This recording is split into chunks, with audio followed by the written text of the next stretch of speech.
57। তুমি তো একটা স্পেশাল পুরস্কার পেয়ে গেছো, হাততালি।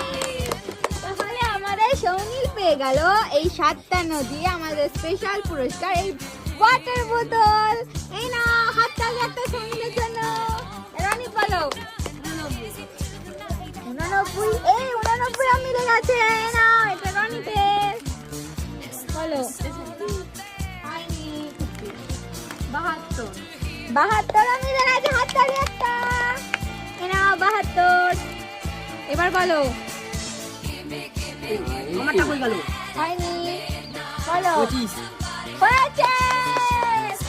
একটা আমাদের গেমের লাস্ট পুরস্কার পেয়ে গেল শিবম, হাততালি। যদি এইরকম খেলা আপনারা আরো দেখতে চান তাহলে অবশ্যই এই চ্যানেলটিকে একটা লাইক, শেয়ার এন্ড অবশ্যই কি করতে ভুলবেন না, সাবস্ক্রাইব।